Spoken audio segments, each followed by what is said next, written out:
How the fuck's it going, everyone? Back today with another video. It's frostbitten, it's icy, it's grim, and it's wintry outside at the moment. So what better top 10 list to do today than my top 10 favourite raw black metal albums in my collection. Now, raw black metal, I'm not super deep into it by any stretch of the imagination, but I do have certain records and bands that I have kind of found over the last few years, or, well, I say the last few years, just in the past, at any unspecified point, that I really do love. I really always go back to them, which is no mean feat for such a harsh and unforgiving style. So yeah, looking forward to getting into this one. Come at me with, you're a fucking idiot, why didn't you choose this, why haven't you heard this? There are lots I haven't heard. There are lots of kind of these underground raw black metal bands that I just haven't bothered listening to, which is absolutely fine. Just give me your recommendations down below, but just a fair warning before you drop your hateful comments. Background listen, I've gone with Desaster, with their, how many albums in was this? This is their 6th full-length album from 2007, entitled Satan's Soldier Syndicate. That's some serious alliteration right there. Yeah, based out of Germany. This is like black and thrash, super venomous and visceral, nasty, raw, aggressive, riffy as all hell, super punchy, and just one of those that you just can't get bored of. Really, really catchy choruses all the way through this thing. If you don't know Desaster, please go and give them a whirl. Probably the earliest kind of black thrash band that I actually heard. So yeah, they hold a special place in my heart for sure. Absolutely fantastic stuff. I need to pick some more of their stuff up. I've only got CDs of theirs as well, so I need to change that. But yeah, get a load of that in the background. Unhinged vocal performance, as you can probably hear. So yeah, number 10, I have gone with a band that you just keep kind of clocking on my t-shirt every time I wear it. I always get at least one comment saying, nice shirt, which is kind of cool because this band is by no means well known. I've gone with this band out of Portugal. So this is Consummatio with their debut full-length album from 2022, entitled Desaevio, or Desaevio, not sure how you pronounce that. But yeah, coming out of the Portuguese raw black metal scene, this is quite lo-fi sounding raw black metal, as you might imagine. I might as well not even bother saying that. But this isn't one that's like coated in static by any means. Instead, this one has quite a kind of punchy and like rumbling, thunderous sound. It does sound kind of distant, like all of the instruments are being played from afar or in a different room to where the recording equipment is. But I think that sounds so cool because despite that, there's no static to kind of swamp any of the instruments. You can really hear everything that's going on here. It's very emotively written. It's quite short, so it's not kind of outstaying its welcome. This is absolutely brilliant. If you like the sound of that, please go and check this out. And if you like that Portuguese raw black metal sort of style, this is going to be right up your street. That's Consummatio with Desaevio to kick things off. I will put the titles and everything in the description for this one, because there may be some that aren't super obvious. Next up, I've gone with a band from Canada this time, and an album from 2019. This is Departure Chandelier with Antichrist Rise to Power. So this is their debut full-length album, and I mean, technically, it was actually recorded in sometime like 2010 or something like that. They just never released it for whatever reason. This is like Napoleonic black metal, and to my ears, I see this as kind of raw black metal. It's got a very unusual kind of guitar sound. To me, the guitars almost sound like they're out of tune, or like notes are being kind of misplayed or something. There's just something funky about it, which I really do like. The overall kind of production and everything comes across as quite thin sounding to me as well. And that's probably because of the like garage sound of like the drums and even the guitars. It's got a bit of a hollow sort of feeling to it. Some of the riffs on this are absolutely sensational. My favourite track on here is Catacombs Beneath the Castle of the Marquise. And that thing just has about 3 catchy as fuck riffs, all kind of played one after the other. They just keep transitioning back into each one, and it's just flawless execution.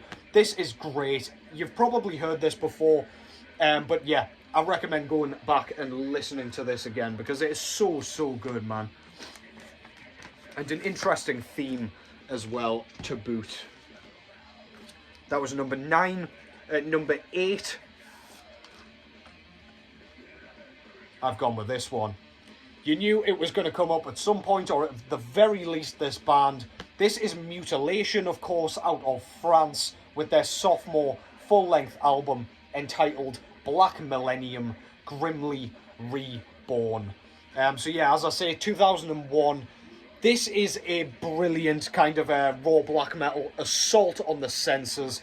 We've got Maynak's kind of really grim sounding vocal performance. He sounds like he's like about to puke for this entire thing. It's so well done. It fits the music brilliantly. Again, not super staticky, but it does sound just totally chaotic. Lead guitars on this really kind of bring this album together for me. It's got a very interesting sound. It's got a very kind of I don't know, like frostbitten sound to me. This sounds like what the weather looks like and feels like. It's just a classic of classics. It's quite a long affair as well, but it doesn't outstay its welcome by any means. I don't think any of this should be cut out. It's just got such great, piercing atmosphere, and I just love it, man. It's so good. I love the debut as well, but I don't actually own that on vinyl. I do probably slightly prefer the debut, but I love going back to this one. I always have a blast with it. Number 8. That was Mutiilation with Black Millennium. Wow, I'm making a hash of that. I'll do that afterwards. Just pretend you didn't see that. At number 7, I've gone with the first of a couple of Australian bands. Aussie Matt will appreciate this. Mattock's Deep Shadows. He's a big fan of this band. This is Drowning the Light with... fuck. I can't remember what this is called. It's something Astral Wings, sorry. On Astral Wings of Vampiric Shadows. That's Vampiric with a W and an H, would you believe. This thing is, again, very long. It's pushing the hour mark, believe it or not. But this is a really... It is very vampiric. It sounds Transylvanian, and that's mainly because of the synths. They almost come across as like a harpsichord, and they're played so that they don't come across kind of like goofy. It could very easily come across that way, but for the really kind of staticky black metal that we get here. It's blasting, it's raw, it's just evil sounding. I'm spitting all over this fucking thing. The vocals of Asgore are just so piercing, so like inhuman sounding. It's unreal. The riffing is stunning. Again, it's that like tremolo sort of style that kind of comes across as beautiful to me, despite its wickedness in nature. This is really good, man. That's on Ancestral Wings of Vampiric Shadows. I will get that title right at some point, but go fuck yourselves. Drowning the Light. That thing's brilliant. I don't go back to that like loads just because of its sheer length, and it's a pretty challenging listen. But when I'm in the mood for that sort of, I don't know, like that cosmic black metal that just feels totally devoid of good, that is one that I do like to pull off the shelf every now and then. At number 6, I've gone with a very recent US raw black metal project. This is Blutschwur, with their debut full-length album entitled Those of My Blood. Yeah, this came out after like one EP, I think, and maybe one other release. This is like prideful sort of raw black metal. It's got a kind of medieval feel about it, to me at the very least. It does have a very chaotic drum sound on this one. It's kind of the hi-hats that just, it trashes the entire soundscape. You can really hear it. It's like rattling in your ears. Makes your eardrums kind of bleed and ring for fucking days and days afterwards. The songwriting's outstanding. There are some brilliant kind of lead guitar kind of breaks on this one that just really cut through, kind of fit the theme perfectly. This thing is so much fun. I did have this on my year-end list from 2023, and yeah, for very good reason. The real ones know how good that shit is, man. Blutschwur, Those of My Blood.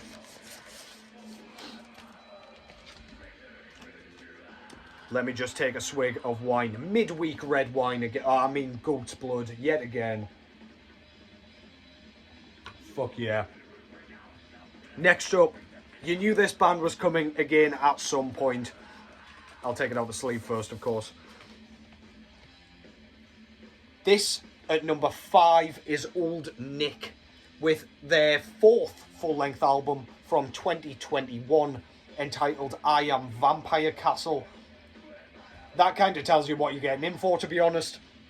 This is raw black metal, kind of as a very simplistic, at the very kind of basal level. Let's restart that sentence entirely. At the basal level, this is raw black metal, kind of simplistic raw black metal, saying that.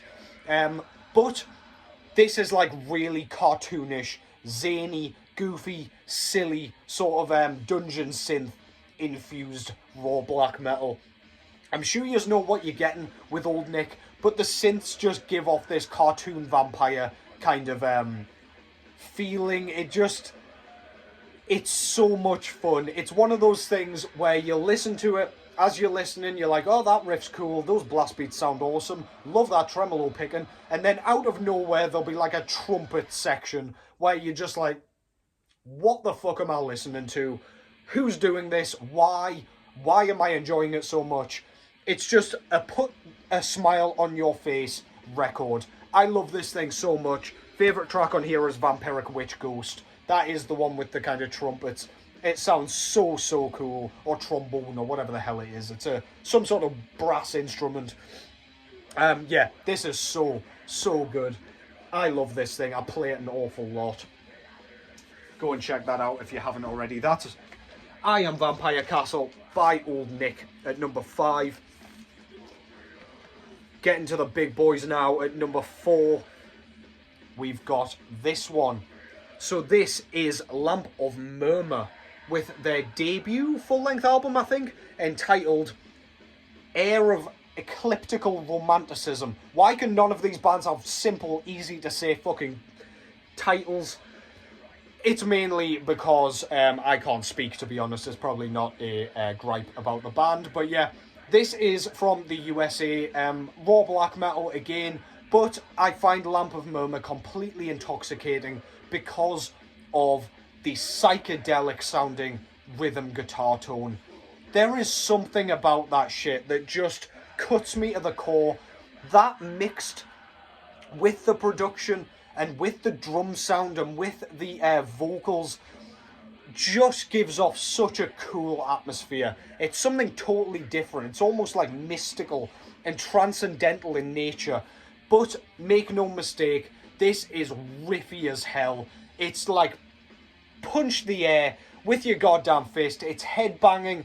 It's a lot of fun. A lot of these tracks kind of cut through to the live setting brilliantly. I was very lucky enough to see these guys last year in London. And yeah, this thing is so, so good. My favourite track on here is the 4th track, The Scent of Torture, Conquering All. That riff is just a juggernaut, man. So, so good. Everything this band's done so far I've enjoyed. I do hope we go away from the sort of immortal worship that we got on the last album, Saturnian Bloodstorm. But yeah, this is so, so good. That came out in 2020, by the way. Not sure if I said. Every time I do that, I watch these back and then I'm like, oh shit, I did say. I've just got short-term memory loss. But yeah, just, I don't know, leave me to it. At number 3, I've gone with a very recent one yet again. 2023 yet again. This is Commodus from Australia with their sophomore full-length album entitled Wreath of Bleeding Snowfall. Now, their first self-titled full-length album was utterly amazing, but my one gripe with that one is it's way too long. It's like, it's well over the hour mark. And for a raw black metal record, that is way too much.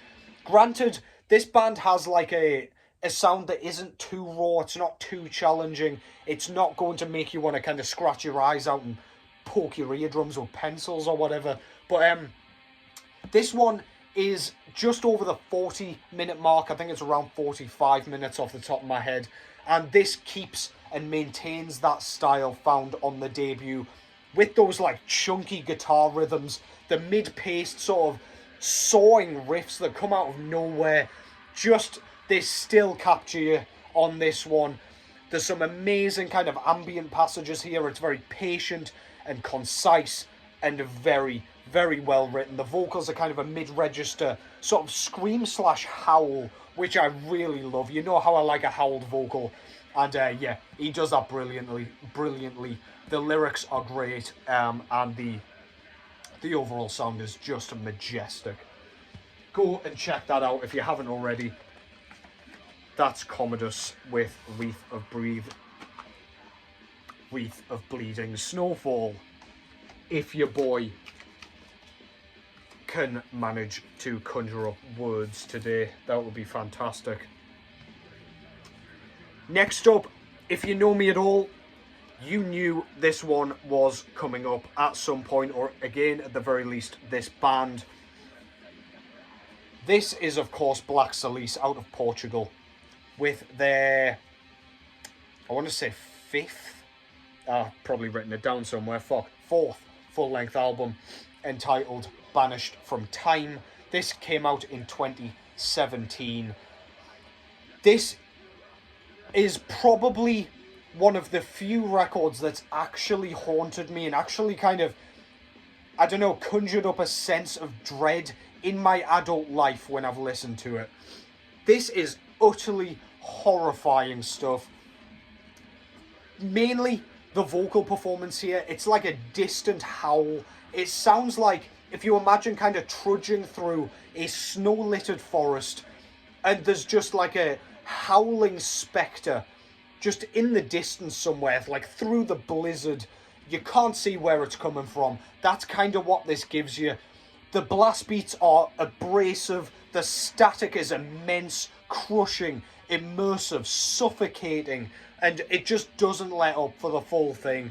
The riffs, once you get your ear in, are utterly stunning. It's one of those like really emotive sounding records. But yeah, there are riffs to be had here, so please, if you listen to this and you're like, that's dog shit, give it another go again, and it will eventually kind of stick with you. You'll kind of reveal the beauty behind the chaos, if you will. I adore this album. I love everything they've done so far. I do own everything they've done so far, including that monster Curses and Oaths wooden box set demos. But yeah, that leaves number 1. And yes, I am classing it as raw black metal. No, you will not be surprised that I have chosen Dark Throne's Transylvanian Hunger. 4th full-length album, 1994. This is just the epitome to me of frostbitten, hyperthermic raw black metal.